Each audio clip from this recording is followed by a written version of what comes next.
Hello नमस्कार दोस्तों, चलिए इस वीडियो में बात करेंगे आज किसी भी किसान को किसी भी चीज़ को उत्पादन करने के लिए 3 चीज़ का खर्चा उठाना पड़ता है। और 3 चीज़ क्या है, चलिए इस वीडियो में एक सिंपल सा उदाहरण है दोस्तों, A2 plus FL and C2।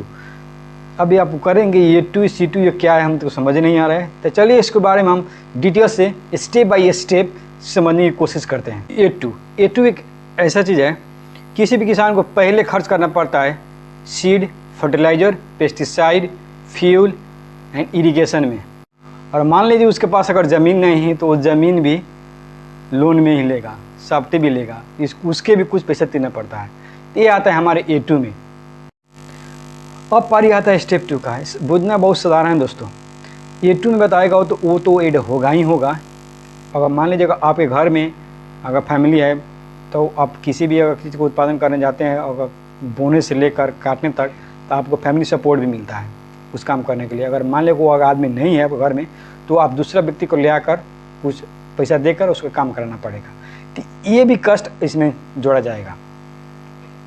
इसे हम साधारण भाषा में कहते हैं फैमिली, पारिवारिक मजदूर। जो घर को आदमी मिलकर एक काम करता है और अपने घर परिवार को किसानी में अपना हाथ बटाता है, इसे कहा जाता है। इससे मतलब है। अब पारी आता है दोस्तों स्टेप 3 का। ये 3 एक बहुत साधारण सा डिफिनीशन है इसका दोस्तों। इसमें क्या होता है, मान लीजिए आपके पास खेत नहीं है, आप किसी दूसरे व्यक्ति से खेत लेते हैं और उसमें अपने किसानी अपना मजदूर कर और किसी भी धान गेहूँ का उत्पादन करते हैं। वो चीज़ को उत्पादन करते, उसके जो इंटरेस्ट होता है वो तो आपको पे करना पड़ेगा ना उस व्यक्ति को, जिसको आप सब्सिडी लिए हमारे द्वारा बटैया और हुंडा में देता लेता रहता है। इसी तरह से इसके बाद उसमें अगर मान लीजिए उसको किसी भी सामान धान गेहूँ जाया, उसके स्टोर करने के लिए भी एक ठाव होना चाहिए। वो स्टोर ठाव करने के लिए मान लीजिए आपके पास नहीं है तो उसको तो आपको पेमेंट करना पड़ेगा, उसको तो भाड़ा देना पड़ेगा उसको। तो इस सब चीज़ के जितना भी कष्ट है किसानों द्वारा, इसी को ऐड कर हमारे किसानों द्वारा मांग है C2 प्लस 50% फॉर्मूला। देखिए हमें जितना भी कष्ट लगे उसके प्लस हमें ऐड कर हमें 50% बेनिफिट होना चाहिए, प्रॉफिट होना चाहिए किसानों का।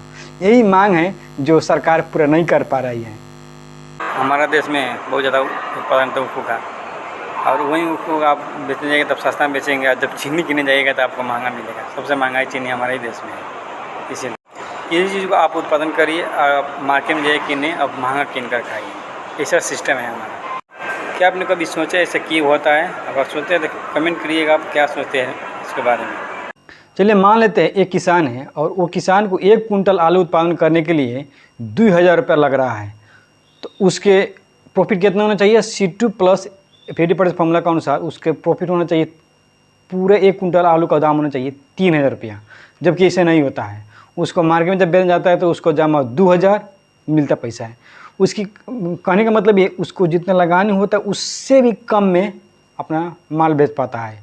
ये कहीं ना कहीं बहुत बड़ा मुसीबत किसानों के ऊपर है। इससे कोई दूर नहीं करना चाह रहा है आज के हमारे सरकार ने।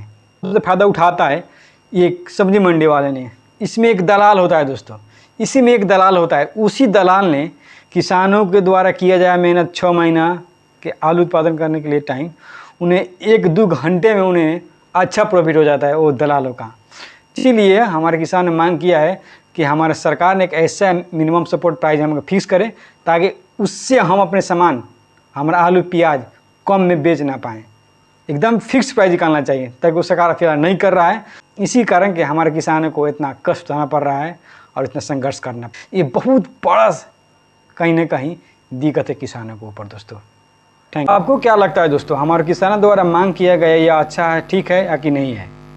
इसके बारे में अपना राय कमेंट में लिख दीजिएगा। और हमारे साथ वीडियो देखने के लिए इनको प्रेम पूर्वक धन्यवाद।